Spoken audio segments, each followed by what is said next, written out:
Emmanuel, viens parmi nous. Manifeste ton amour incommensurable, tellement, par les paroles que nous allons échanger, par nos sentiments. Comment m'est-il donné que la mère de mon Seigneur vienne jusqu'à moi? Ces paroles d'Élisabeth, qui accueille en sa maison sa cousine, faisons les nôtres pour nous réjouir de l'hospitalité que nous pouvons offrir à Marie dans nos vies. Confions-nous à sa prière et à son action de grâce. Je vous salue Marie, pleine de grâce, le Seigneur est avec vous.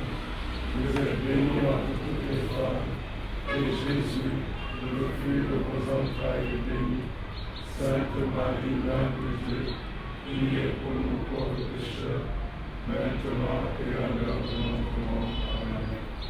Gloire au Père et au Fils et au Saint-Esprit, comme il était au commencement, maintenant et toujours, dans les siècles des siècles.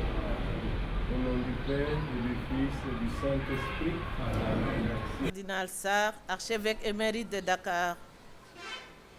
Monsieur Yohan Picard, co-auteur de l'ouvrage qui nous rassemble ce soir, membres du clergé, religieuses, religieux, honorables invités, Mesdames, Messieurs, en ma qualité de directrice, la librairie Claire Afrique vous souhaite la bienvenue.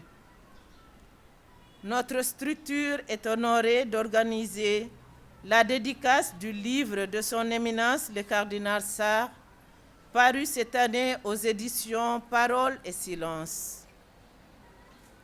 Claire Afrique poursuit l'œuvre du père Georges Courrier. Depuis avril 1951, le flambeau reste toujours allumé. Claire Afrique est le premier service de livres et de documentation au Sénégal. Pendant plusieurs décennies, Claire Afrique a défié les aléas du temps et de l'histoire entrepreneuriale. L'histoire de cette structure de notoriété est profondément liée à l'histoire de la recherche scientifique, à l'histoire de l'univers des cités. Claire Afrique ne vend pas seulement. Claire Afrique a longtemps éclairé l'Afrique. Ce n'est pas notre travail, c'est aussi celui de nos prédécesseurs.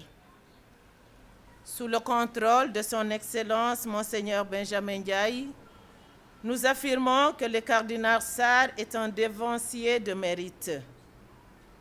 C'est pourquoi, avec beaucoup de joie, nous faisons la promotion du travail collaboratif qu'il a entrepris et mené avec notre invité Yohan Picard. Professeur, journaliste et écrivain de métier. Monsieur Picard, soyez le bienvenu. Afrique, lève-toi et marche. Le titre évocateur de cette œuvre est un projet, mais surtout une prière. Je vous invite donc à vivre ce moment comme une liturgie. N'oubliez pas de travailler avec nous pour le rayonnement toujours plus grand de Claire Afrique Sénégal. N'oubliez pas de revenir à Claire Afrique pour participer aux espaces d'expression que nous organisons sur des sujets d'actualité en vue du développement culturel et humain.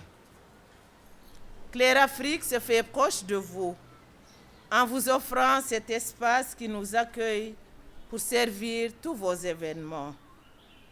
Vivez et portez-vous bien.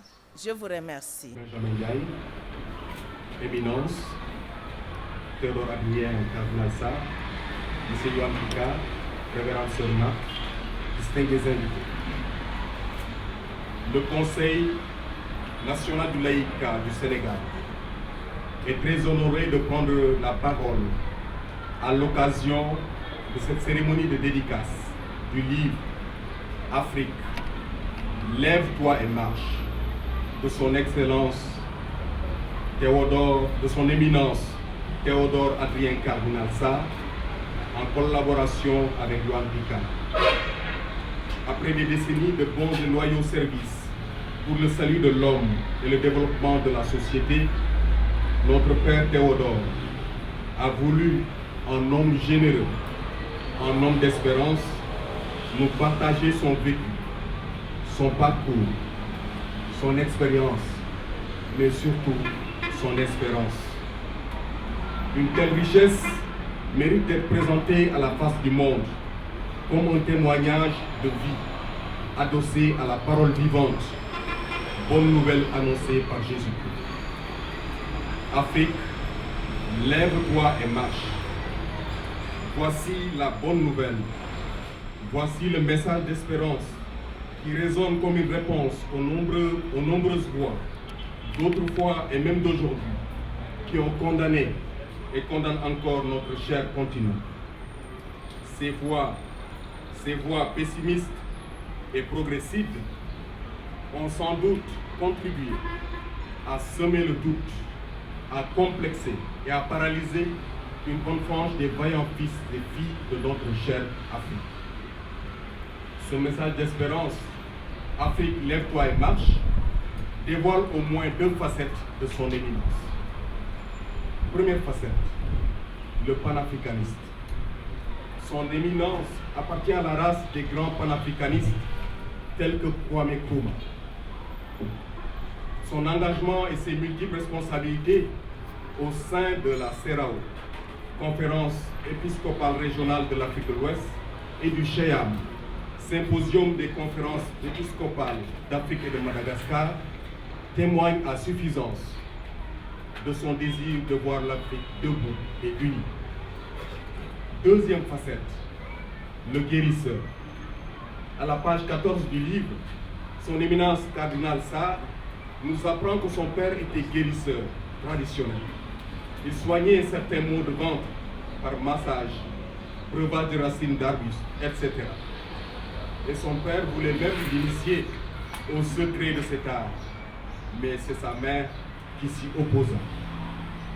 Quelques années plus tard, à travers son ministère sacerdotal et épiscopal, Théodore Adrien Cardinal Sarr est devenu guérisseur, exorciste. À travers son ministère, le cardinal a guéri et sanctifié beaucoup d'âmes au nom de son Maître et Seigneur Jésus-Christ, qui le premier a osé dire aux paralytiques, lève-toi et marche. Nous le trouvons en Jean 5:8. Aujourd'hui, en vertu des prérogatives qui lui ont été conférées par son ministère épiscopal, parce que l'évêque est le premier exorciste de son diocèse, son éminence ose interpeller l'Afrique pour l'exorciser, le libérer de tous les liens qui l'empêchent d'émerger. Afrique, lève-toi et marche. L'Afrique est représentée par chacun d'entre nous. Cela veut dire qu'en entendant cette injonction performative, chacun est invité à l'accueillir dans la foi, parce que c'est avec foi que son éminence l'a prononcée. Le Conseil du laïcat entend d'ailleurs cette injonction autrement. Au lieu de « Afrique, lève-toi et marche », nous percevons « Fidèle laïc du Christ, lève-toi et marche ». Éminence, vous nous invitez, nous laïcs, à nourrir une audace évangélique qui nous permettra de transformer notre milieu de vie parce que nous sommes sel et lumière. Le Conseil du laïcat s'engage à continuer dans un esprit synodal à chercher à faire éclore une génération renouvelée de laïcs pour un Sénégal debout, pour une Afrique debout. Nous félicitons les co-auteurs, M. Yohan Picard et son éminence Théodore Adrien, pour cette opportunité qu'ils nous ont donnée de puiser à la source de l'expérience. Et je recommande la lecture de ce livre, parce qu'en lisant le livre, nous avons beaucoup d'éléments historiques, sociologiques, anthropologiques, philosophiques. C'est vraiment une mine de richesse. À la fin de mon propos, je voudrais souhaiter à tous une bonne marche vers Noël. Merci. Chers amis, chers invités, je vous remercie, Éminence, de m'avoir invité à cette cérémonie de dédicace en présence des hautes personnalités ici présentes, Son Excellence Monseigneur Benjamin Ndiaye, archevêque de Dakar, de vos amis, des membres de votre famille, des amoureux du livre,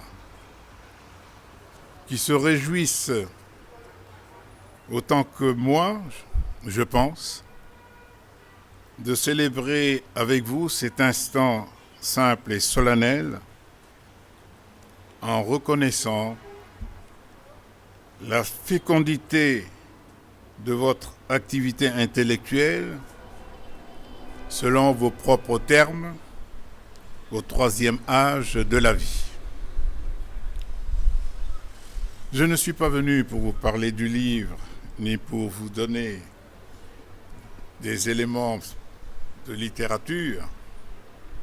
D'autres le feront mieux que moi. Mais je ne me priverai pas, cependant, de vous féliciter, vous et votre co-auteur, et de reconnaître la succulence, le plaisir que m'a donné la lecture de votre livre, fruit de la relecture de votre vie. En quelques mots, simplement. Éminence, je vous ai lu avec plaisir, avec émotion, avec nostalgie, lorsque votre histoire a croisé quelquefois la mienne. Rencontre et séparation, mais sans rupture, souvent en parallèle. Nous sommes habitués aujourd'hui à voir des religieux, des prélats, des prêtres publier des ouvrages qui ne sont pas que des livres de théologie, mais qui touchent aux problèmes complexes et majeurs de nos sociétés. Se prononcer sur des sujets brûlants qui préoccupent les citoyens. Intervenir ainsi dans l'espace public. Cela semble admis aujourd'hui. Depuis les conférences nationales qui ont fait la réputation de Monseigneur de Souza du Bénin,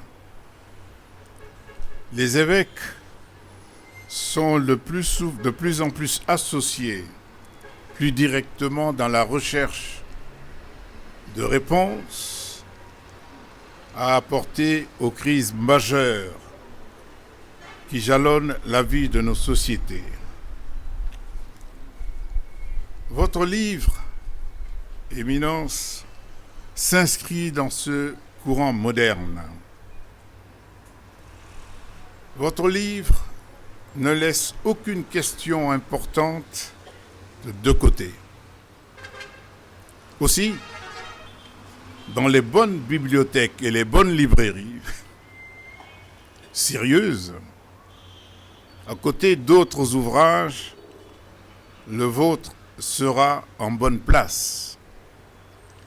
Entre ceux du cardinal Toumi du Cameroun et bien sûr du cardinal Robert Sarah Le Guiner. J'ai aimé votre livre. De mon point de vue, votre livre se présente par moments comme un livre de spiritualité, destiné non seulement aux futurs prêtres, auxquels vous consacrez de belles pages, peut-être les plus belles, mais à tous ceux et à toutes celles qui cherchent Dieu, qui cherchent à interpréter les signes du temps, des temps. Dieu, dans votre livre, est partout. L'amour de Dieu est, me semble-t-il, le fil conducteur de ce livre. À la question de Juan Picard, je cite, « Lorsque vous rencontrerez Dieu face à face, qu'aimeriez-vous l'entendre vous dire? Permettez-moi, Éminence, de lire votre réponse. Conscient de n'être qu'un serviteur inutile, qui a entendu l'appel du Maître, y a répondu, en s'employant de son mieux à servir Dieu, l'Église et les hommes dans l'amour, j'aimerais entendre ce Dieu me dire « Viens, entre dans la joie de ton Maître. Toi qui as cru à ta mission et as consacré ta personne et tes forces à son accomplissement. » Fin de citation. C'est ce que nous autres, force à son accomplissement, c'est ce que nous autres pouvons souhaiter, nous ces créatures, qui nous savons aimer passionnément de lui et avons consacré notre vie à l'aimer de notre mieux.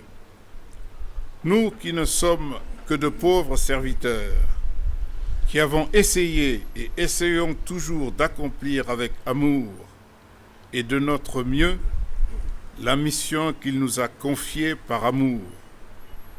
Nous qui nous en sommes acquittés avec des réussites, certes, mais aussi avec des insuffisances, omissions, échecs à cause de nos péchés. Nous serions dans un contexte strictement universitaire, je dirais, Éminence, vous avez trouvé la parade pour échapper au jugement des hommes.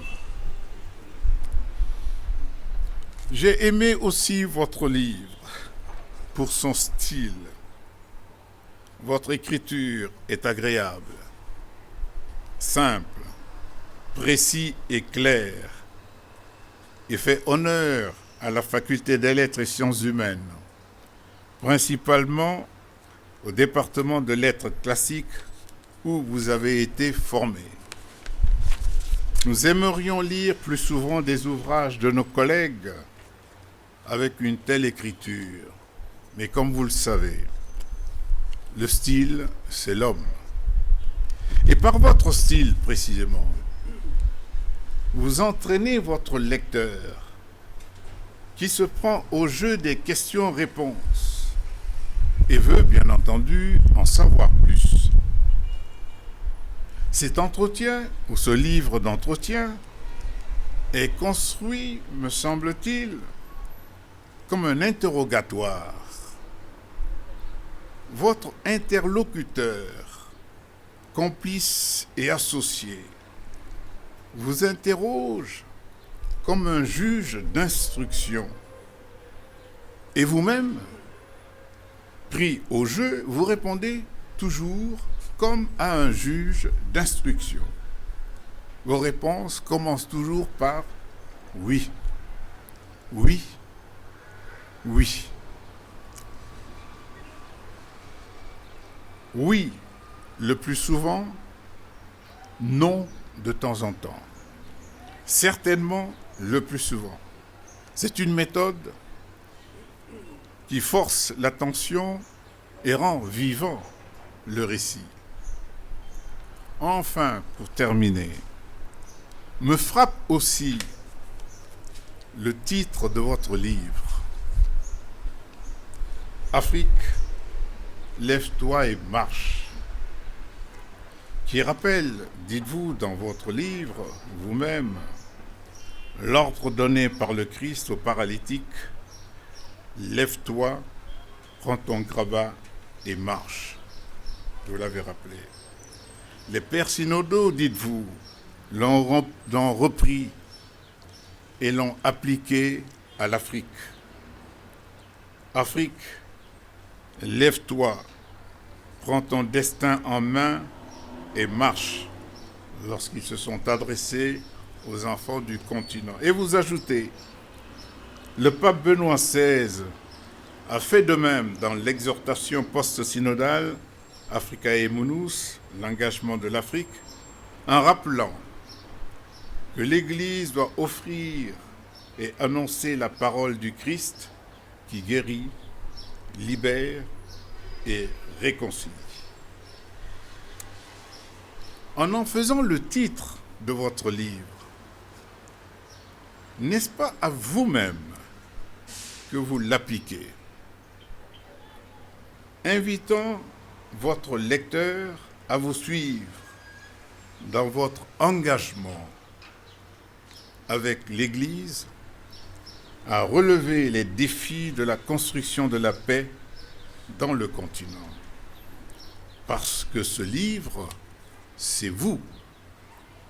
Alors je comprends, Éminence, votre détermination, lorsque le temps étant venu de célébrer le 50e anniversaire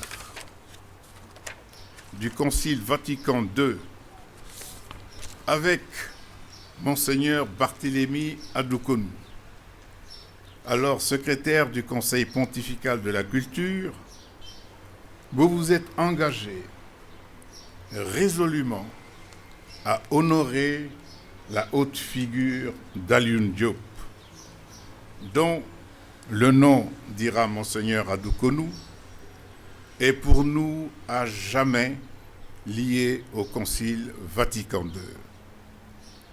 Et comme vous le savez, c'est de ce colloque qu'est née l'Académie africaine des sciences religieuses, sociales et politiques, dont vous-même et Monseigneur Adoukonou êtes membre fondateur. La présidence du collège des membres fondateurs vous a été confiée sur recommandation, suivie avec joie et à l'unanimité de son Excellence Monseigneur Benjamin Ndiaye.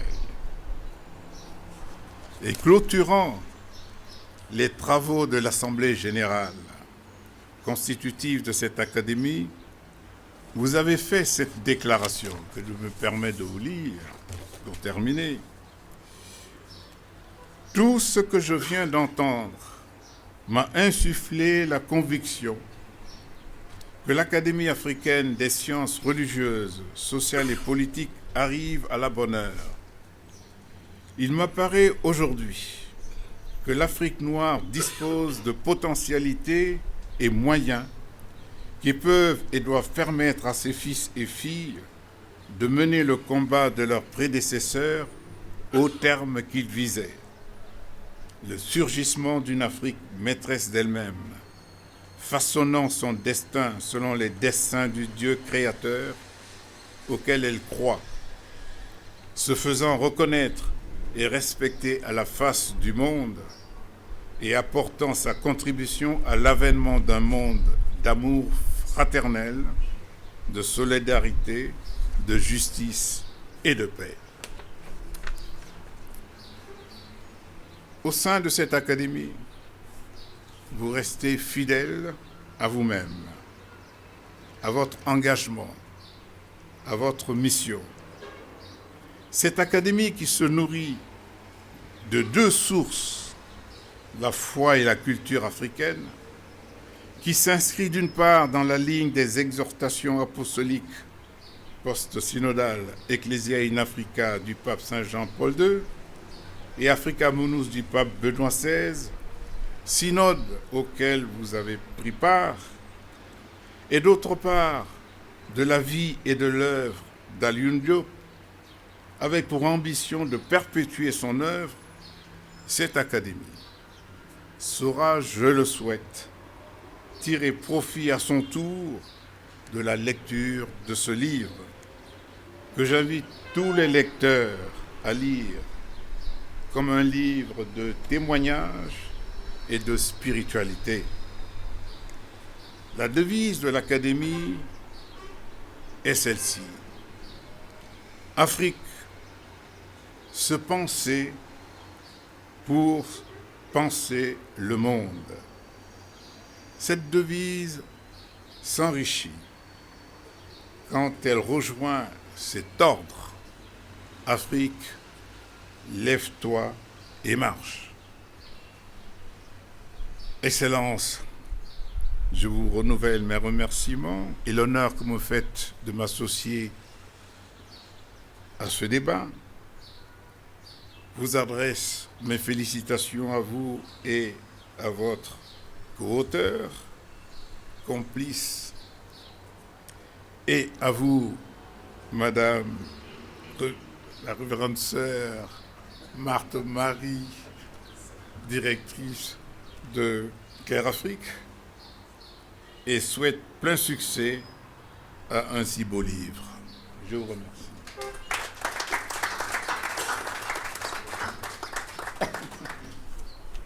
Alors, je vais simplement donc l'expliquer en trois éléments. Donc, premièrement, pourquoi avoir voulu travailler en lien avec le Sénégal? Donc, je suis moi-même sénégalois d'une certaine manière, hein.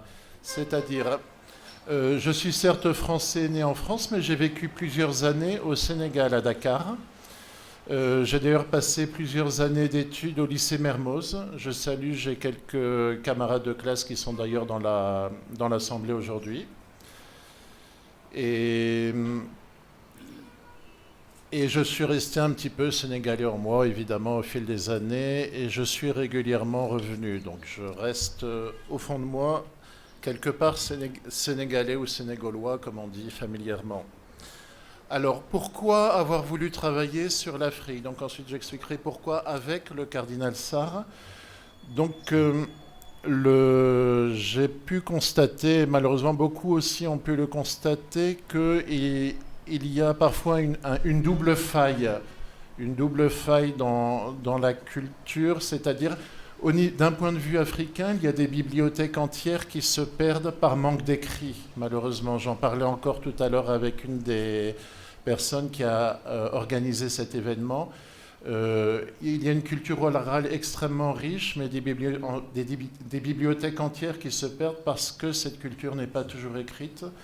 Donc c'était très intéressant de pouvoir développer une bibliothèque écrite quelque part de la culture africaine. Et d'un point de vue occidental, il y a aussi un manque, une faille très forte, c'est que l'Afrique est quelque part le parent pauvre de l'information en Occident. C'est-à-dire nous n'avons vu d'Occident souvent qu'une vision très biaisée, qu'un regard très orienté de l'Afrique, qui ne correspond pas à l'Afrique vue de l'intérieur. L'Afrique telle qu'elle est beaucoup plus belle que celle que le montrent les médias occidentaux. Et il y avait évidemment du travail à faire aussi, vu d'Occident, sur ce point-là.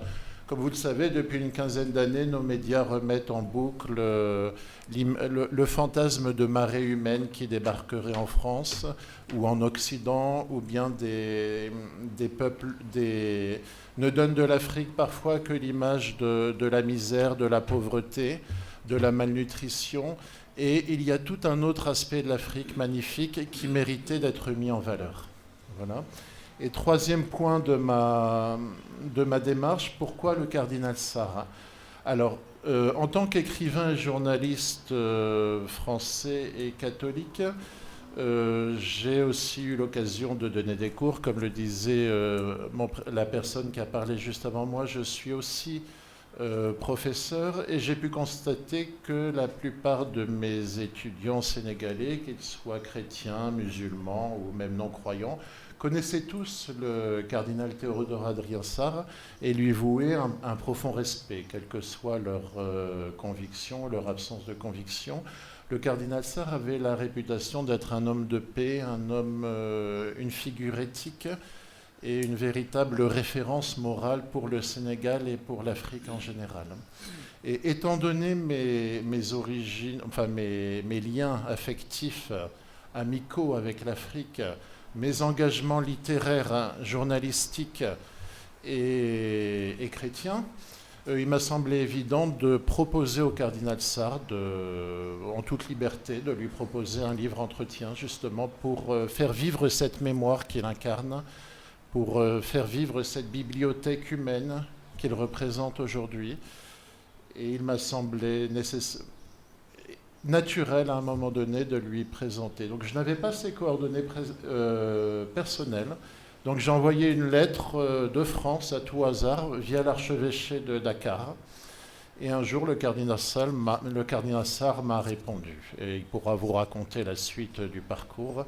Mais après, c'était le début d'une belle collaboration et d'une belle association. Benjamin Ndiaye, archevêque de Dakar. Monsieur l'abbé Gérard Dienne, vicaire général. Monsieur l'abbé Alphonse Sec, ancien vicaire général. Monsieur Aloïse Raymond Ndiaye, vice-président de l'Académie africaine des sciences religieuses, sociales et politiques. Cher Monsieur Picard, co-auteur. Sœur Marthe, directrice de Claire Afrique.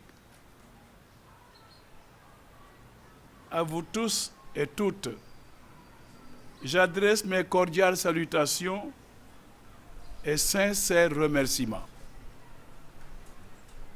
Ce mercredi est un jour ouvrable. Nous devinons les sacrifices consentis par les uns et les autres pour être à la cérémonie. De tout cœur, M. Picard et moi, nous vous remercions pour l'intérêt que vous manifestez ainsi.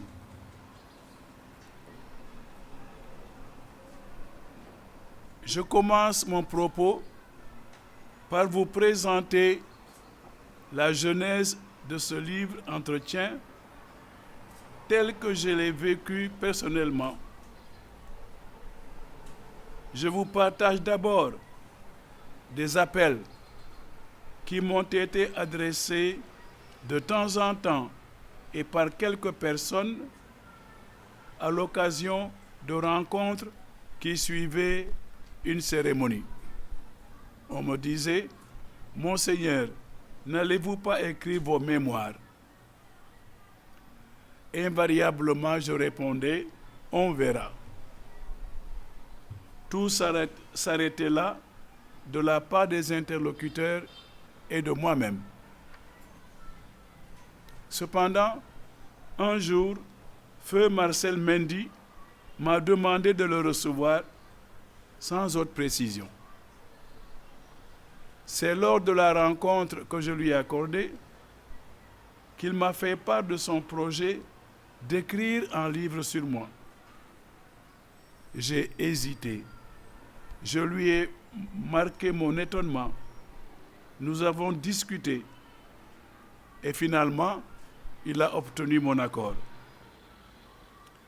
Voulant réaliser son projet d'abord sur des témoignages avant d'en venir à des questions posées par lui, il m'a demandé quelles étaient les personnes qu'il pourrait contacter pour recueillir des témoignages sur moi et mon parcours. J'ai satisfait à sa demande. Telle a été donc la genèse de son livre « Cardinal Théodore Adrien Sarr, soldat de la paix ». J'ai voulu partager cette histoire pour vous montrer que c'est une démarche similaire de M. Johan Picard qui a abouti à la rédaction du livre qui nous réunit, mais avec des différences, similitudes, mais différences. Les deux démarches se ressemblent par l'initiative qui venait non pas de moi, mais de leurs auteurs. Et je pourrais ajouter aussi qu'elles se ressemblent parce que devant ces deux démarches qui me remplissaient d'étonnement, j'ai hésité. Marcel Mendy, c'est en une rencontre qu'il a pu avoir mon accord, mais M. Picard est là.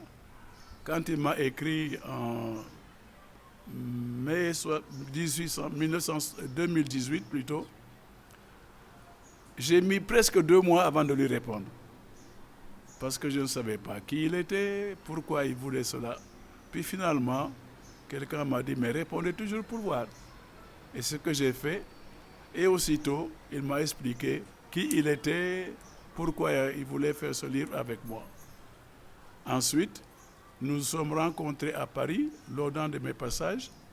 Nous avons discuté encore plus clairement et nous nous sommes mis d'accord pour nous mettre à l'ouvrage.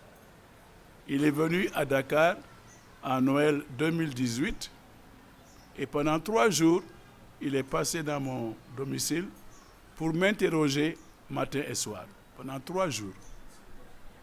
Ensuite, rentré en France, assez rapidement, il m'a envoyé la transcription des questions-réponses. Puis, nous avons commencé à travailler janvier, février 2019, jusqu'en fin 2021. Travailler, écrire, recorriger, etc. par mail. Et c'est là que j'admire sa patience, parce que son rythme de travail n'est pas le même que le mien à mon âge. En tout cas, voilà les ressemblances qu'on peut voir entre les deux ouvrages, mais il y a des différences. Les deux démarches se différencient par la méthode de composition des récits. Les témoignages prédominent dans le premier, puisque je vous ai dit que feu Marcel Mendy, est allé recueillir des témoignages auprès de plusieurs personnes. Tandis que le second livre qui nous réunit est bâti entièrement sur des questions-réponses.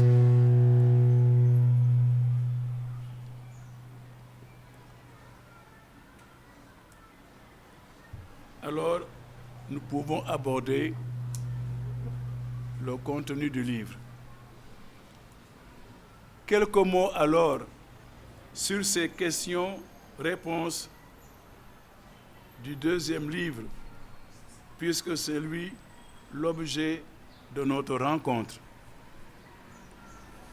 Monsieur Picard et moi avons articulé ces questions-réponses avant tout sur le parcours de ma vie et de mon ministère, depuis mon enfance au village natal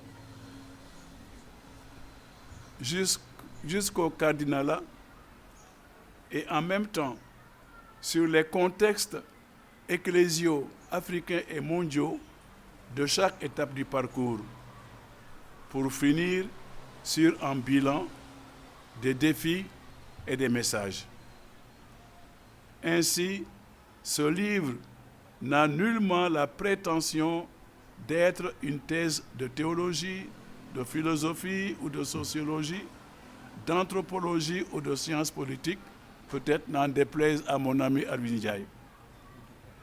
Nous avons voulu cet ouvrage simplement livre de mémoire. Enfin, je remercie sincèrement devant vous tous M. Johan Picard pour son initiative, puisque c'est lui qui m'a provoqué en quelque sorte, pour sa belle collaboration et sa patience respectueuse. toutes ces dispositions qui nous ont permis d'arriver au résultat que vous avez entre les mains, mais après 3 ans de travail.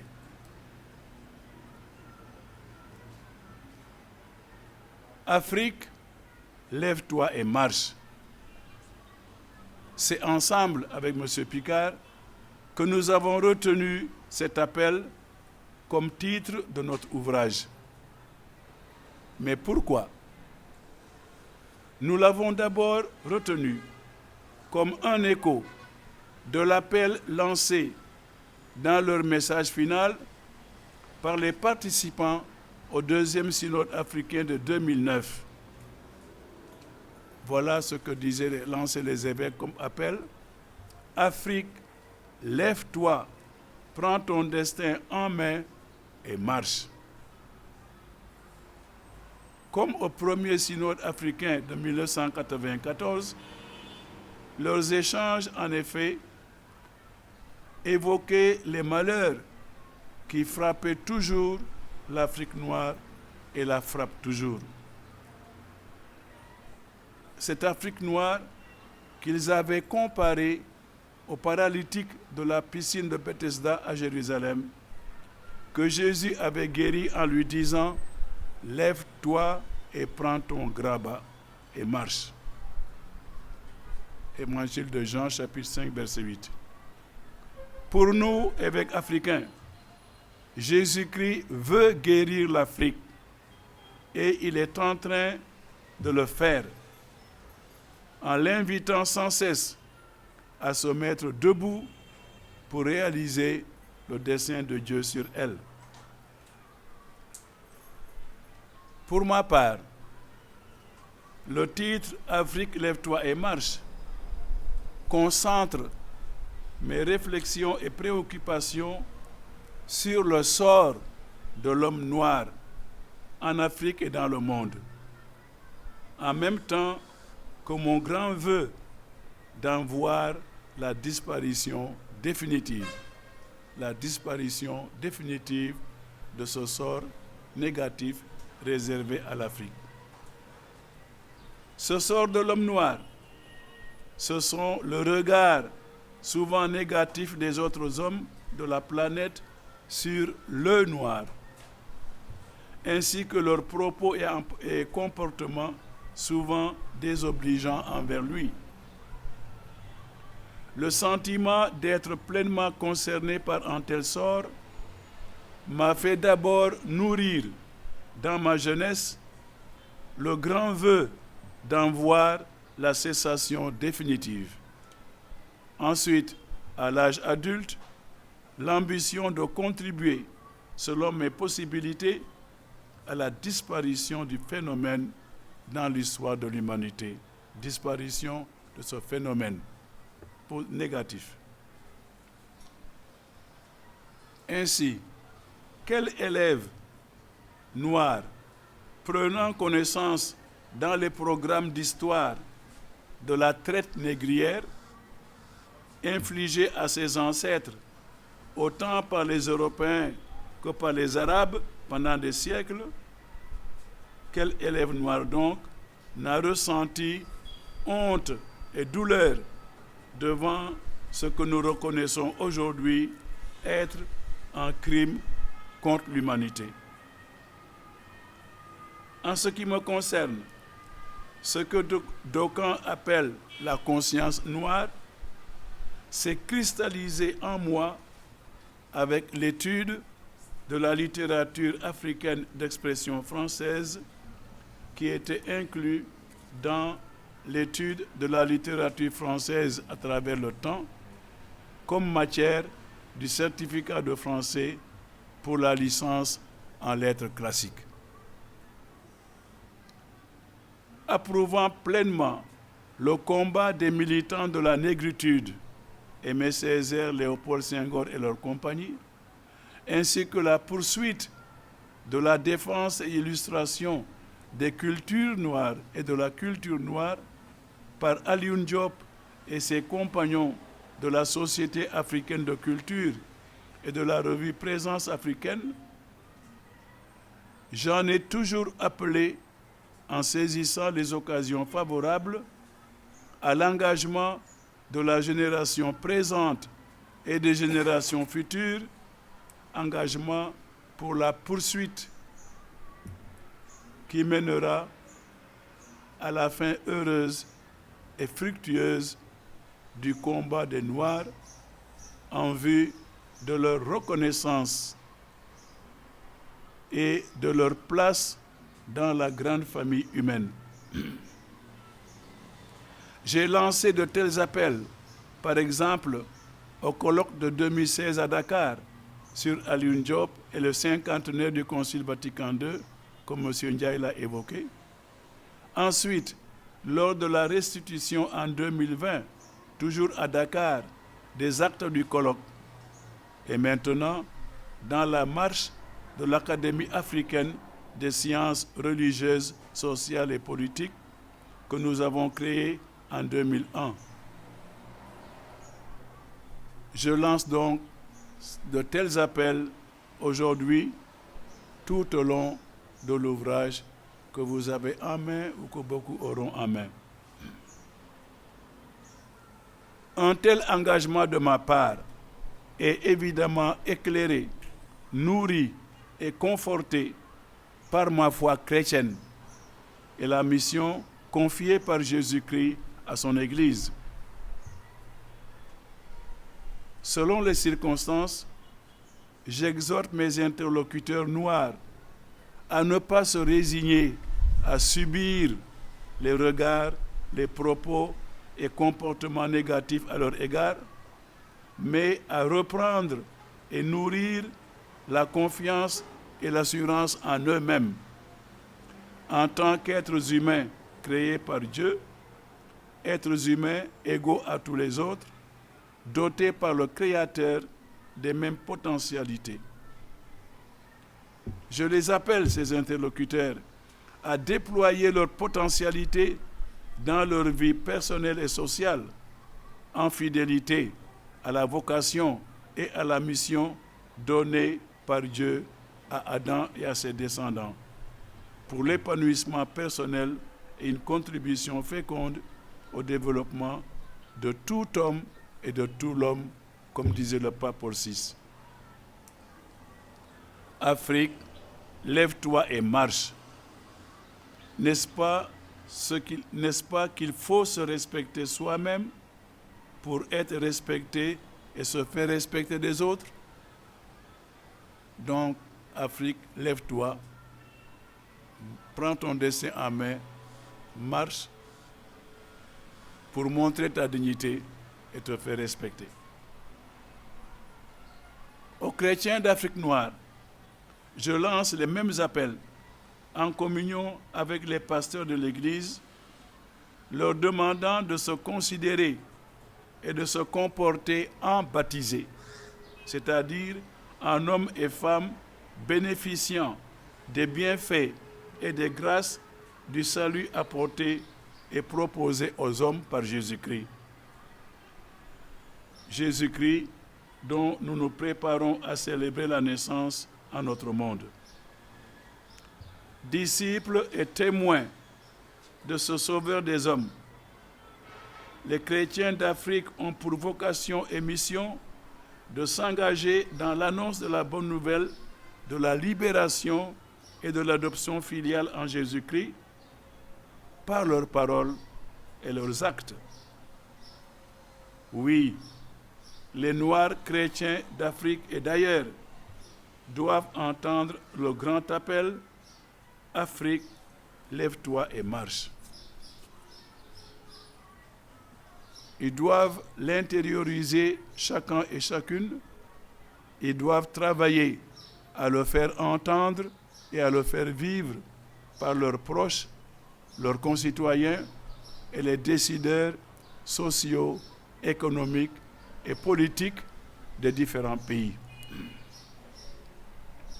Dans le livre, j'en appelle aussi aux autres membres de l'humanité pour une conversion de leur esprit et de leur cœur, une conversion qui se traduise en dépassement des préjugés et regards négatifs sur l'homme noir et qui se traduisent en efforts sincères de regarder l'homme noir comme égal à eux-mêmes en tant que créature de Dieu et fils adoptif de Dieu en Jésus-Christ.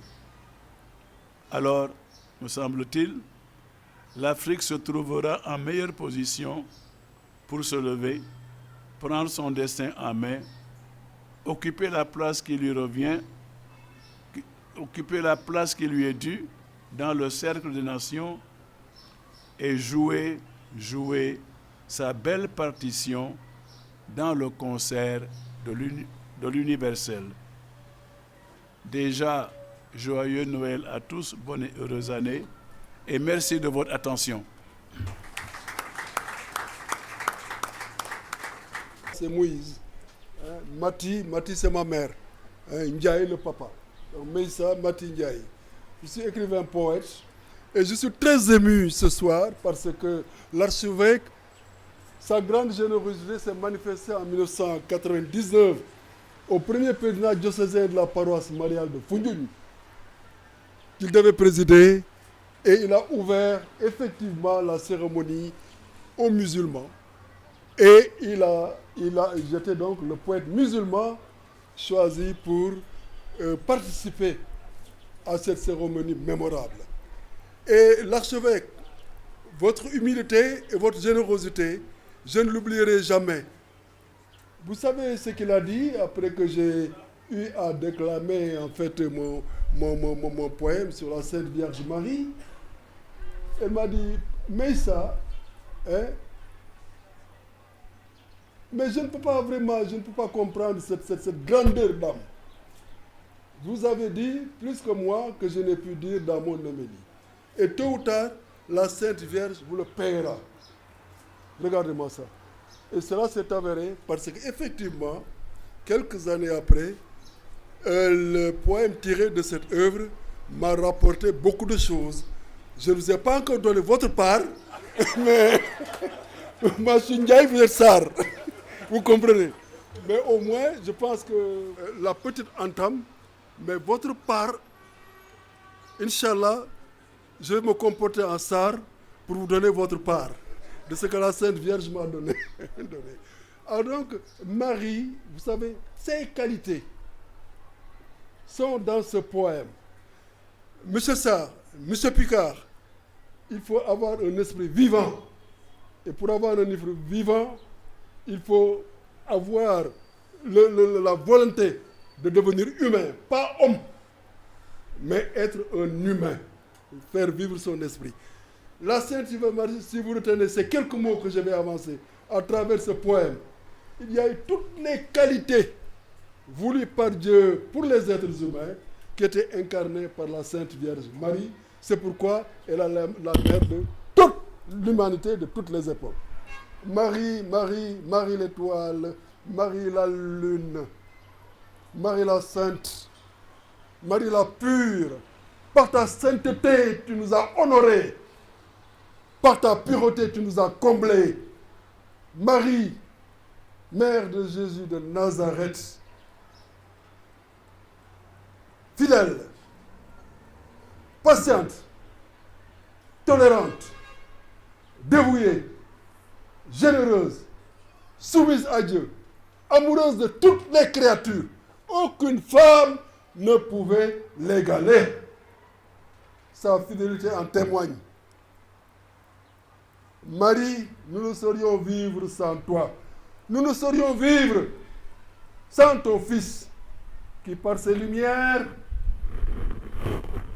nous lave, nous habille, nous parfume, nous protège. Marie, la sainte, Marie la pure, Marie l'étoile, Marie la lune. Nous ne saurions vivre sans toi. Toi, cime des arbres, ultime point des infinis, mère des mères de son époque, mère des mères de tous les temps. Gloire à toi, Marie.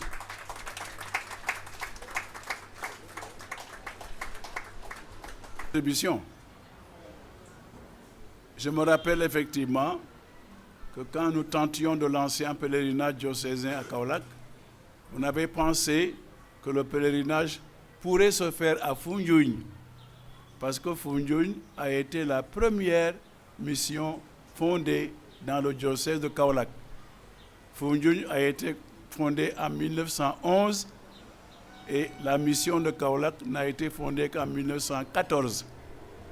Seulement avec la guerre, les missionnaires sont partis comme circonscrits et la mission de Foundiougne a été fermée.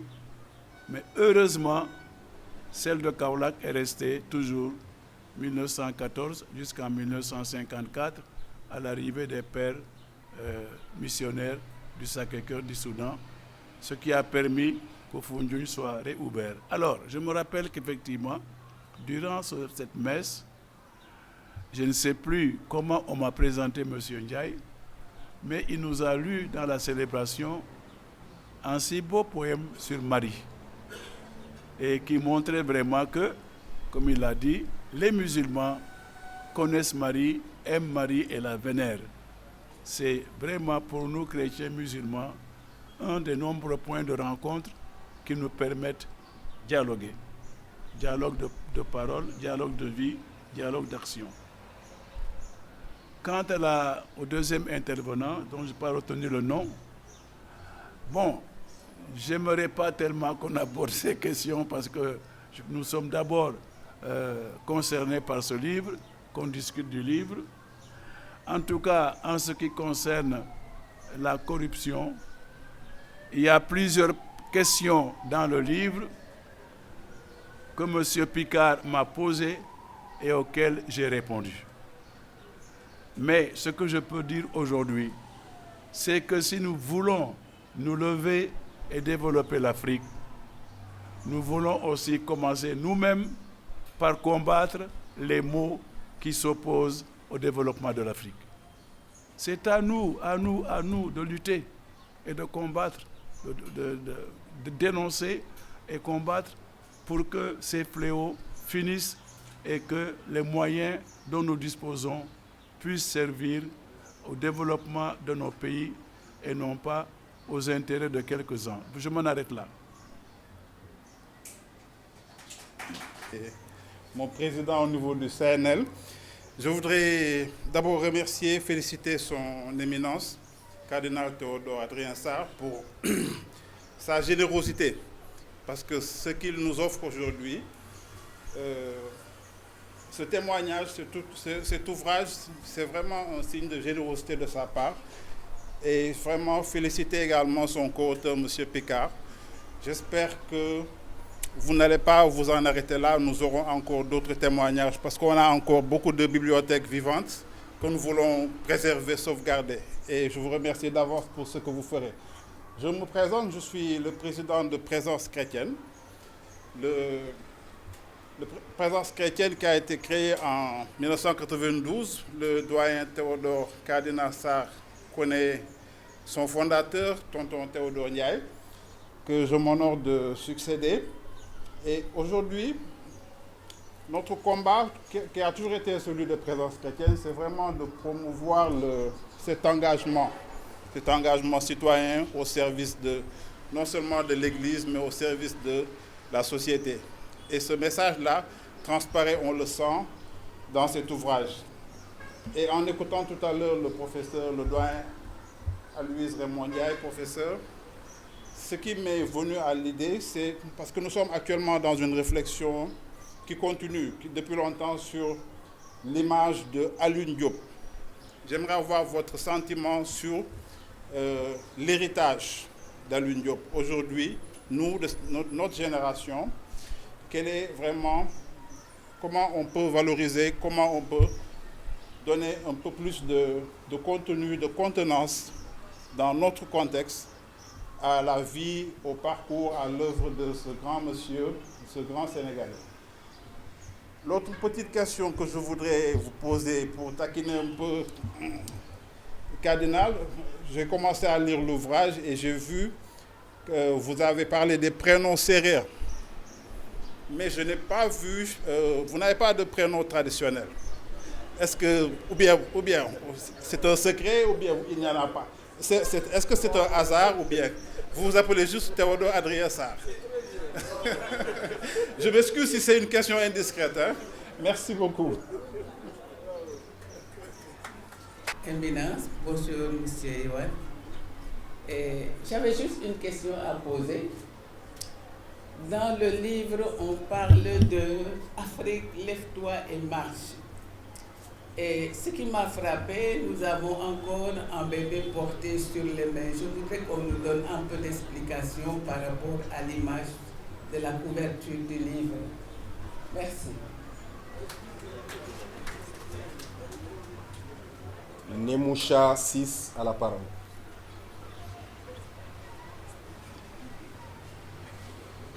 Bonsoir tout le monde. Je voudrais adresser ma question à M. Picard et l'ancien cardinal Théodore Adrien Sarr. Je voudrais savoir pourquoi dans votre livre vous avez beaucoup insisté sur des questions en relation avec l'animisme et la religion chrétienne. Et ce que je voudrais aussi savoir, ce que le cardinal, l'ancien cardinal, M. Théodore Adrien Sarr, pense de l'animisme. Est-ce qu'il le condamne? Est-ce qu'il voudrait que les chrétiens ou les Africains en général le rejettent ou gardent de l'animisme que la bonne partie, c'est-à-dire celle qui nous permet de revenir aux sources, à nos cultures africaines? Voilà. Merci beaucoup. Voilà, merci. Je pense Ces félicitations à nous deux et aussi de l'allusion à Présence chrétienne fondée par mon parent et grand ami Théodore Ndiaye. Quand Théodore fondait Présence chrétienne, nous en avons beaucoup discuté et je l'ai encouragé également. Le titre même est significatif. Présence chrétienne. C'est-à-dire que le chrétien doit être présent dans la cité. Le chrétien, j'aime à dire, est le fer de lance de la présence de l'Église dans le monde. J'ai beaucoup réfléchi à la mission, vocation et mission de laïcs dans l'Église et dans le monde comme participant de ce synode de 1987. Et j'ai vraiment retenu de ce synode ce qu'on appelle la sécularité, c'est-à-dire le caractère séculier des laïcs. Nous, les prêtres, nous nous mettons à l'écart pour nous consacrer à notre ministère. Les religieux, religieuses se mettent à l'écart du monde pour témoigner du royaume de Dieu. Mais le laïc est plongé dans le monde. Et je répète, comme un fer de lance de la présence de l'Église dans le monde. Donc vraiment, non seulement bravo à Présence chrétienne, mais bravo à ceux qui, après Théodore Ndiaye, essayent de faire vivre l'association. Mais je leur demande, s'ils veulent, le livre est là, peut-être qu'ils peuvent puiser dans le livre des choses qui peuvent les aider à réfléchir pour voir comment aujourd'hui les catholiques sénégalais peuvent assurer au Sénégal une présence féconde, une présence qui apporte quelque chose. Bon, il demande comment se fait-il qu'apparemment je n'ai pas de prénom sérère. Je crois que mon sœur Benjamin lui a répondu. En fait, c'est pour ça que j'ai tenu à récupérer mon nom Théodore. J'ai été baptisé Théodore. Mais comme je m'appelais Ada, on m'appelle aussi Ada à Fadjout, c'est mon nom traditionnel. À un moment donné, au niveau de la mission catholique de Fadjout, les coopérateurs du Père Caudron disaient non, il faut maintenant que tout le monde n'utilise que le prénom chrétien. Alors certains ont cru que Ada c'est Adrien, parce qu'effectivement il y a plusieurs Ada qui s'appelaient Adrien. Et pendant longtemps c'est le nom Adrien qui a prévalu. Et c'est quand on m'a nommé évêque de Kaolack que j'ai tenu à mettre Théodore Adrien Sarr, à tel point qu'une religieuse qui travaille avec moi en Gazobil me dit mais Depuis quand les évêques changent de nom? Donc voilà l'histoire. Oui, animisme. Oui. D'accord, oui. Alors, Sœur Marie-Thérésienne demande la signification de l'image. Bon, M. Picard est là, il le dira mieux que moi. Bon, l'image a été donnée par l'éditeur. Cet éditeur s'est montré, M. Picard le dira mieux que moi, intéressé par l'ouvrage, et c'est lui qui a choisi, je ne sais pas où il a trouvé cette image. À un moment donné, des gens ont trouvé que peut-être l'enfant est un peu triste, et quand on lui a proposé une image où un enfant serait plus gai, il a dit, j'ai déjà fait mon contrat, peut-être qu'il a acheté et ne pouvait plus changer. Alors, M. Picard, à propos de l'image, vous en savez mieux que moi. Il y a un symbole qu'il faut simplement lire à travers les lignes. C'est justement l'image d'un enfant vivant qui est porté par sa mère, mais qui en même temps est triste par son père, pardon, et qui en même temps est triste et qui attend cette lumière, cet éveil, ce réveil qui lui permettra de s'épanouir pleinement. Voilà. C'est un enfant en devenir qui attend cette petite étincelle, ce lève-toi et marche qui lui permettra de devenir pleinement lui-même. Voilà. Alors, répondre à la question de son prénom, c'est la jeune fille, la demoiselle, voilà, sur l'animisme. Alors, pourquoi j'ai souhaité interroger le cardinal Théodore Adrien Sarr sur l'animisme? Et après, évidemment, il complétera pleinement le sens de ses réponses.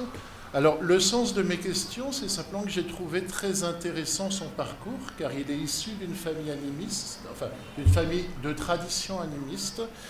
Le cardinal Sarr est entré pleinement dans la religion chrétienne, mais sans jamais renier l'héritage qu'il avait reçu. Il n'a jamais été dans la diabolisation de l'animisme, mais il a su justement montrer qu'il y avait des points qui étaient nécessaires de cultiver dans la tradition animiste et des points qu'il était intéressant de dépasser pour justement rentrer dans la Nouvelle Alliance. Et quelques années avant nos interviews, je l'avais vu sur KTO TV, donc la télévision catholique française, et j'avais été marqué par une de ses analyses sur l'animisme, où il comparait la tradition animiste à l'Ancienne Alliance dans l'Ancien Testament, c'est-à-dire les germes d'une alliance qui sont là et qui sont appelés à s'épanouir pleinement dans une nouvelle révélation, une nouvelle alliance. Et j'avais trouvé cette approche très intéressante, qui rejoint d'ailleurs tout à fait l'esprit du Concile Vatican II quand il parle des semences du Verbe, c'est-à-dire des vérités qui sont semées par l'Esprit en dehors de la foi et de la tradition chrétienne et qui ne demandent qu'à trouver leur accomplissement dans la révélation. Voilà. Je vais vous laisser compléter ce que j'ai dit. La RTA, religion traditionnelle africaine, plutôt que animisme. Alors, cette religion traditionnelle africaine, oui, c'est une vraie religion. Et il est bon de la connaître. Elle n'est pas parfaite, mais en elle, il y a, comme ce que le Concile Vatican II, des sémences du Verbe. Ça veut dire des vérités qui sont des commencements, des ouvertures qui permettent que quelqu'un peut accueillir la religion chrétienne. Par exemple, la foi en Dieu. Quand je faisais mon grand séminaire, j'étais frappé quand on étudiait le Pentateuque, ça veut dire les 5 premiers livres, de les ressemblances que je voyais entre la foi en Dieu unique créateur et ce que j'ai appris dans mon enfance, dans ma famille et dans mon village, que Dieu existe, Dieu est créateur, Dieu est témoin de ce que nous faisons et il nous jugera. Je dis, l'Ancien Testament. Ensuite, j'ai remarqué que dans cette religion traditionnelle africaine, ce que j'en connais au moins au Sénégal, c'est que la religion est certes culte, mais très peu de culte d'ailleurs, mais la religion est aussi morale, vie morale. On ne peut pas croire en Dieu et se conduire n'importe comment. Et ça, je dis, je l'ai vécu, mes ancêtres croyaient que l'homme doit se comporter de telle manière que Dieu ne pourra pas le juger négativement. Et je peux continuer. Donc, cela veut dire que n'oublions pas les traditions de nos ancêtres. Il y avait de bonnes choses dans nos traditions. On parle de la religion, que de fois, M. Alwindiaï peut le dire. J'interpelle en disant, mais aujourd'hui, dans nos pays d'Afrique, pourquoi, en voulant faire les programmes scolaires, on n'a pas cherché aussi à nous demander, nous poser la question, mais comment nos ancêtres éduquaient leurs enfants? Quels objectifs ils avaient pour éduquer les enfants et quelles méthodes ils avaient pour y arriver? Il y a quelque chose qui peut nous inspirer. On ne peut pas tout garder, mais il y a quelque chose qui peut nous inspirer. Même, je dis, la politique. Bon, on va dire, vous verrez dans le livre que M. Picard m'avait posé la question des régimes marxistes en Afrique. Il y en a eu plusieurs dans différents pays, mais finalement, ils se sont éteints. Et comme disait Che Guevara, c'est parce que le marxisme qu'il pratiquait était du vernis, du vernissage. Alors, est-ce que aussi, quand nous nous proclamons démocratie, démocratie, démocratie, avons-nous vraiment assimilé ce qu'est la démocratie et faire assimiler la démocratie? Et puis, pourquoi pas aussi regarder notre passé? Comment nos ancêtres gouvernaient leur communauté, administraient leur communauté? Tout n'est pas bon à prendre, d'accord? Il y en a qui ont des choses dépassées, mais je suis persuadé que si nous le faisions, nous pourrions puiser là des façons de voir et des façons de faire qui nous aideraient aujourd'hui à développer l'Afrique. Donc, voilà en quelques mots, animisme, religion traditionnelle africaine et christianisme. C'est pour cela que l'Église catholique promeut l'inculturation. Ça veut dire la rencontre de l'Évangile avec les cultures de tout pays. Parce que cette inculturation, les anciens chrétiens grecs, romains l'ont fait, les pères de l'Église. Mais également, cette inculturation, le pape Jean-Paul II au Kenya disait, une foi qui n'est pas culture n'est pas une vraie foi. Il faut que ma foi chrétienne devienne culture, une culture en quelque sorte nouvelle, parce qu'elle prend dans la culture des peuples auxquels je m'adresse, ou bien des chrétiens qui adhèrent, elle prend des choses que le Christ améliore, accomplit. C'est pour ça que je cite souvent aussi Matthieu 5, 21. Donc non, 5, 17. Je ne suis pas venu abolir, mais accomplir. Je dis, pour moi, ce n'est pas seulement accomplir la loi ancienne des Juifs, mais aussi accomplir ce qu'il y a de bon dans les traditions de nos ancêtres.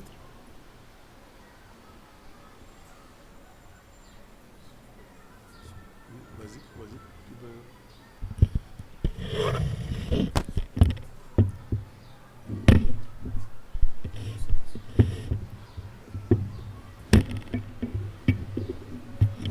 Alors, je souhaitais aussi témoigner justement devant ce genre de discours qu'un des éléments qui m'a paru remarquable dans le parcours du cardinal Théodore Adrien Sarr, c'est justement cette capacité à la fois à cultiver la fidélité à des racines, à une tradition, sans jamais se couper de l'autre ou sans jamais se montrer dans l'hostilité aux autres cultures. Parce que dans la construction justement d'une identité, ce qui est un sujet qui touche beaucoup aussi l'Afrique, mais aussi l'Occident, il y a toujours deux tentations qui sont toujours là. D'une part, oublier qui on est, et d'autre part, s'enfermer de manière hostile dans qui on est. Et l'approche du cardinal Sarr, qui est celle aussi de Martin Luther King ou de Nelson Mandela, qui est justement la fidélité à soi, à une culture, à une tradition, et en même temps une ouverture à l'autre, une bienveillance envers l'universel. La capacité à cultiver des racines et des ailes et à faire vivre ce qu'a dit Léopold Sédar Senghor, que nous sommes tous finalement des métis culturels.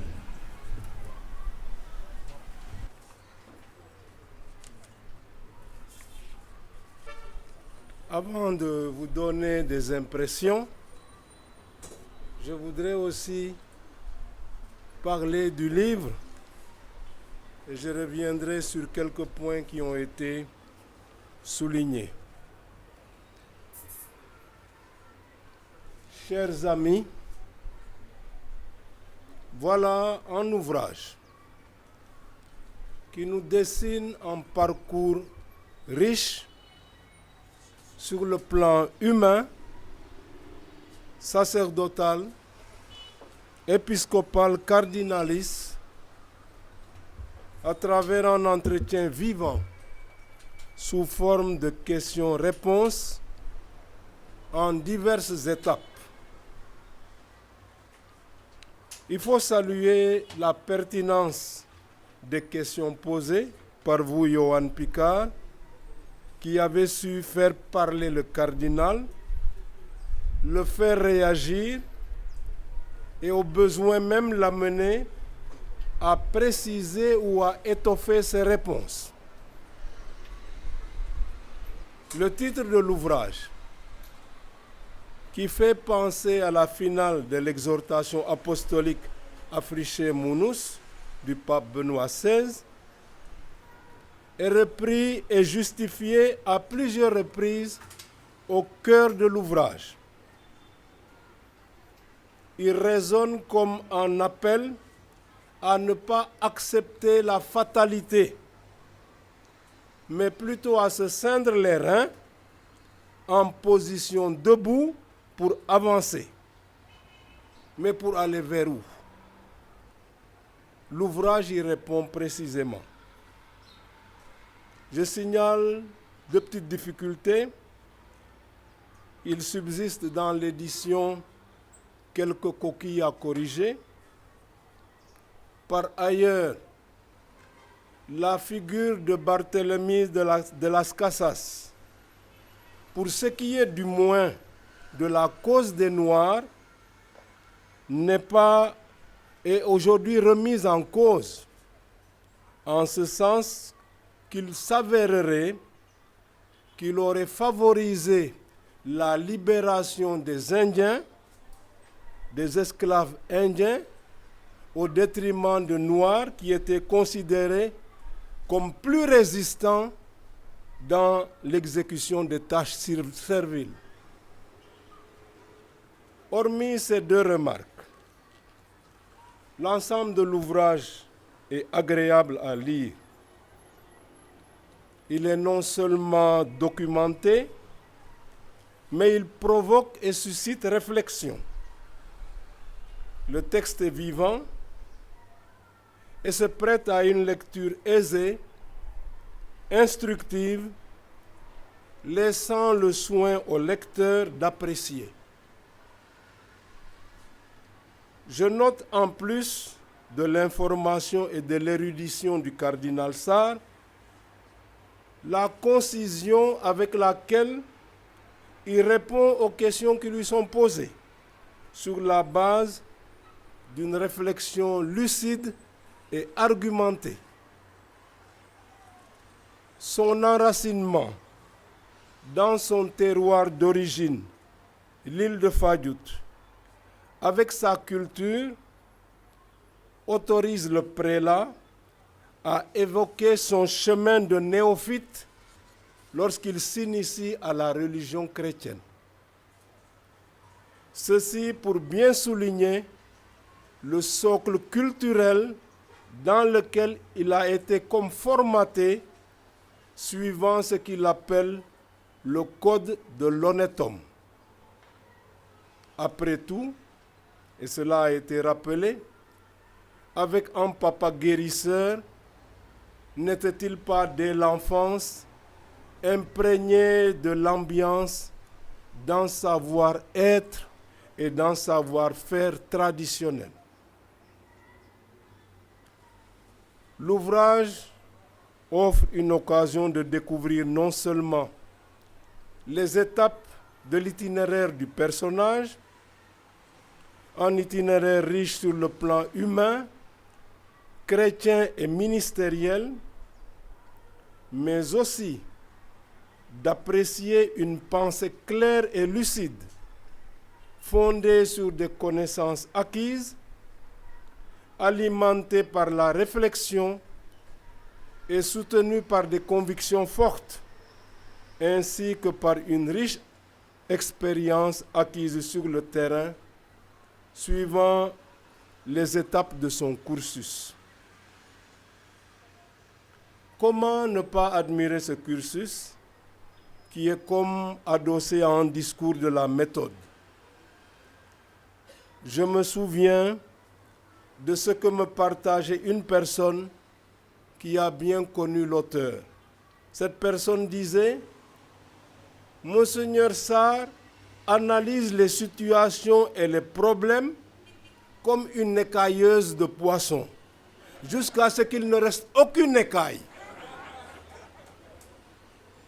Nous en avons fait l'expérience en conférence épiscopale à travers l'examen de textes dont il ne fallait négliger ni les virgules ni les points-virgules. Cet esprit méthodique qu'il a pratiqué non seulement comme formateur de séminaristes au petit séminaire Saint-Joseph de Ngazobil, mais aussi dans l'étude persévérante des textes de Vatican II, l'a rendu performant dans ses divers engagements pastoraux. Comme évêque de Kaolack, je signale avec l'ouverture du séminaire Saint-Augustin la création d'une Caritas diocésaine performante qui a facilité l'accès à l'eau pour des populations rurales éprouvées par une sécheresse endémique, sans oublier ses visites pastorales systématiques. Comme archevêque de Dakar, son diocèse d'origine, où il a pris le soin de s'imprégner de nouvelles réalités avant de dérouler son plan d'action pastorale, de construire l'immeuble Claire Afrique en vue de l'autonomie financière, de promouvoir l'association des entrepreneurs catholiques, d'organiser un congrès eucharistique diocésain, de dérouler un programme de visite des paroisses, de créer de nouvelles paroisses, d'initier le projet d'édification du sanctuaire diocésain de Saint-Paul de Grand-Yoff. Et que dire au niveau régional et au plan international? Comment ne pas saluer ces multiples engagements à la conférence épiscopale régionale de l'Afrique de l'Ouest, au symposium des conférences épiscopales d'Afrique et de Madagascar, à l'Organisation internationale de l'enseignement catholique OIEC et dans différentes commissions pastorales, sans oublier plusieurs synodes. Conscient de bâtir sur des fondations posées par d'autres, le cardinal Sarr manifeste une grande reconnaissance envers les missionnaires. Cependant, malgré l'attirance ressentie pour d'autres options de consécration, comme les moines bénédictins, comme les jésuites ou les dominicains, marqué qu'il était, comme il le dit lui-même, de sa soif d'études approfondies, le candidat au sacerdoce, étudiant au séminaire Liberman de Sébikotane, n'en affirme pas moins son choix pour le clergé diocésain en des termes qui, d'après moi, résonnent de manière particulière en cette année où nous célébrons le cinquantenaire de l'Union du clergé sénégalais. Il témoigne ainsi. Au moins 2 ans avant l'ordination sacerdotale, j'avais finalement fait le choix définitif du clergé diocésain. Être prêtre diocésain pour rester au milieu de mon peuple et contribuer à son évangélisation. Ce fut un choix mûr et définitif que je n'ai jamais regretté. Par ailleurs, j'ai toujours été convaincu qu'il existe une spiritualité du prêtre diocésain. Lorsque je suis devenu formateur de futurs prêtres en Gazobile, j'ai essayé d'en repérer les éléments, en particulier dans le Concile Vatican II, pour m'efforcer de l'inscrire dans ma vie et y initier les séminaristes que j'accompagnais. Chers amis, en vous invitant à une lecture studieuse de l'ouvrage, avec un crayon à la main, je voudrais, en remerciant vivement l'auteur, avec déférence et estime, me référer à ses convictions sur l'inculturation dont on a fini de parler tout à l'heure, défi qui me paraît être à apprécier aujourd'hui à l'aune de la vie de nos communautés chrétiennes. Il écrit: les chrétiens du continent ont à promouvoir l'inculturation de la foi chrétienne, c'est-à-dire promouvoir la purification et l'accomplissement de leurs valeurs culturelles authentiques dans le sens annoncé par Jésus lui-même. Je ne suis pas venu abolir la loi ou les prophètes, mais accomplir, il a cité tout à l'heure Matthieu 5, 17. D'autre part, promouvoir l'enracinement de la foi chrétienne dans les différentes cultures. Bel exemple de cette inculturation, la désignation tant de fois proclamée de l'Église comme famille de Dieu. La lecture de l'ouvrage du cardinal Sarr, en ces pages consacrées à son prédécesseur, a réactivé en mon esprit notre projet diocésain d'organiser un colloque en mémoire du cardinal Yassine Thiandoum, archevêque de Dakar de 1962 à 2000. C'est vrai que notre projet, qui était adossé au centenaire de sa naissance, a été contrarié par la pandémie de Covid-19. Mais est-ce trop tard de faire quelque chose? Ne serait-ce pas une manière de nous réapproprier un pan de l'histoire de notre Église? Une Église qui, en tant que, le cardinal le dit, est mater et magistrat, mère et éducatrice, doit faire davantage pour une plus grande visibilité des chrétiens dans la cité et dans la conquête d'un nouveau leadership. Il ne suffit pas que nous nous retrouvions entre nous. Il nous faut être dedans, comme cela a été rappelé, sel et lumière. Me référant aux différentes interventions, ce que je peux en retenir, je salue Madame la directrice, comme on dit maintenant, non? Sœur Marthe Sek, merci beaucoup de nous offrir l'hospitalité et de créer cet événement qui devrait se passer plus souvent. Merci au président du Conseil national du laïcat, Philippe Tine. Merci à vous tous.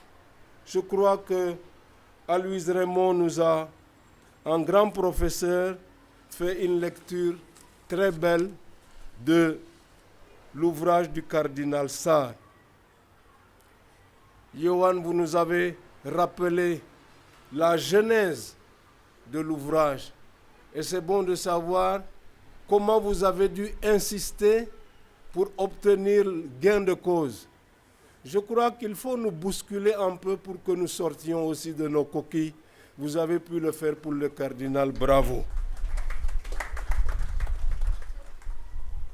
Le cardinal, dans sa réponse, a évoqué Marcel Mendy, qui avait écrit effectivement un ouvrage que nous avons lu en son temps. Malheureusement, l'édition souffrait quand même de quelques défauts d'écriture et on avait pensé qu'une réédition était nécessaire. Vous nous offrez de lire le parcours d'une vie. C'est un livre mémoire, a-t-on dit. Nous nous réjouissons en tout cas du lien qui est fait avec la vie de l'Église et en lien avec ces 2 synodes romains qui ont été consacrés à l'Afrique. Le plaidoyer du cardinal sur la condition de l'homme noir m'habite aussi beaucoup. Quand il parlait, je pensais à ces paroles du chanteur Ismaïla Lo. Coono nit ku ñuul kañ lay jee dina mos a jee.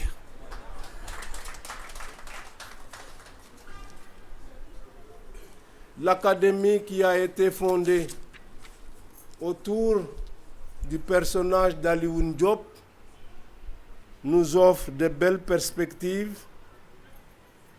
Puissions-nous y avancer avec un engagement conséquent en donnant de notre temps et de nos moyens. Des questions différentes ont été posées sur lesquelles je ne reviendrai pas. Je voudrais simplement, en vous remerciant, vous tous, pour votre présence, saluer cette belle cérémonie et remercier très fraternellement notre grand frère Théodore Adrien Sarr et vous, M. Picard, qui avez été comme l'aiguillon nécessaire qui a permis ce qui s'est passé ce soir. Je vous remercie. Marie est au cœur de notre vie, particulièrement cette année. Et c'est elle qui vous a amené ici aujourd'hui. Oui. C'est vrai, moi j'ai reçu les 2 éducations. Voilà. Père Raphaël, c'était mon papa chrétien, et Cheikh Abdoulaye Ndiaye, c'était mon papa musulman. Voilà. Je reste persuadé que Marie nous donnera beaucoup de signes en cette année. Et si nous pouvions entonner le Magnificat par quelqu'un qui chante mieux que moi, hein, parce que ça serait mieux. Alors, mon âme exalte le Seigneur. Mon âme exalte le Seigneur. Mon âme exalte le Seigneur, exulte mon esprit en Dieu mon sauveur. Saint est son nom, son amour s'étend sur ceux qui le craignent. Déployant la force de son bras, il disperse les superbes. Il envoie les riches les mains vides. Il relève Israël son serviteur. Il se souvient de son amour, de la promesse faite à nos pères, en faveur d'Abraham et de sa race à jamais. Gloire au Père et au Fils et au Saint-Esprit, pour les siècles des siècles. Amen. Le Seigneur. Éminence, on va vous demander de nous donner la bénédiction, s'il vous plaît.